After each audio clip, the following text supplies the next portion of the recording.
नमस्कार किसान साथियों, स्वागत है कृषि मंत्र में। मैं कृष्णा पाटीदार और आज हम विशेष रूप से बात करने वाले हैं जैसे कि नए सीजन की शुरुआत हो चुकी है। बहुत सारे लोगों ने इस समय वेजिटेबल क्रॉप्स में मुख्यतः देखा जाए तो बेलवर्गीय फसलें लगाना चालू कर दी है। जैसे आपके यहाँ यदि करेला, लौकी, गिलकी और तेंसी जैसी फसलें लगना चालू हो गई है, आपने लगा दी है, तो इसमें आपको शुरुआती अवस्था में कुछ समस्याएं देखने को मिल सकती है। जो मुख्य समस्याएं आपको देखने को मिल सकती है, आज हम उसके बारे में बात करेंगे, क्यों आ रही है समस्याएं और आप उसका कैसे निवारण कर सकते हैं।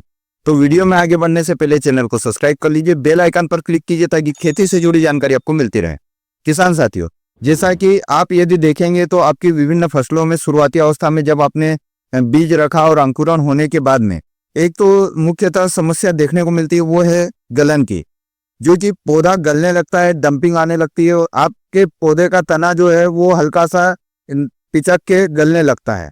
तो ये समस्या आपको बहुत कारण हो सकते हैं इसके। जैसे आप यदि देखें, मुख्यतः जिन लोगों ने मल्चिंग लगा रखी है, यदि आपने मल्चिंग ब्लैक सिल्वर टाइप की यदि मल्चिंग लगा रखी है तो ये आपके यहाँ जो आपका हीट आता है, इस समय टेम्परेचर ज्यादा होने की वजह से आपकी मल्चिंग भी हीट करती है, उसकी वजह से भी आपको देखने को मिल सकता है।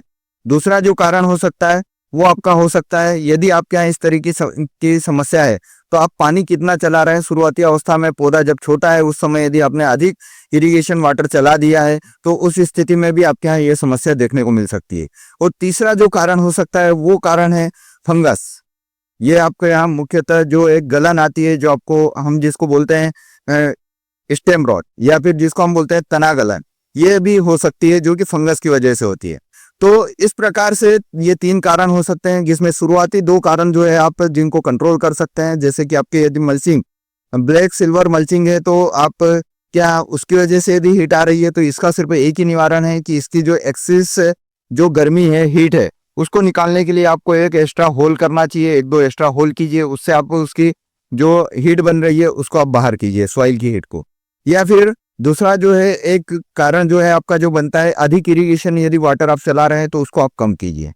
और तीसरा जो कारण आपका जो बना है जो आपका फंगस की वजह से, इसके निवारण के लिए आपको मुख्यतः इस समय ड्रेंचिंग करना चाहिए। और ड्रेंचिंग में आप उपयोग कर सकते हैं कुछ फंगीसाइड है जो इस प्रकार की समस्या को वहीं पर आपके पूरी तरह से रोक देंगे। जैसे शुरुआती अवस्था है, आप इस समय यदि आपके यहाँ समस्या आ रही है, आप एलियट जो आता है बायर क्रॉप साइंस का, जिसमें आपको फर्टिलाइज एल्यूमिनियम 80% WP फार्म में मिलता है, इसकी आप 250 ग्राम मात्रा को 200 लीटर पानी के साथ मिलाकर आपकी फसल में जो पौधा लगा हुआ है उसके तने से लगा के आप ड्रेंचिंग कर दीजिए।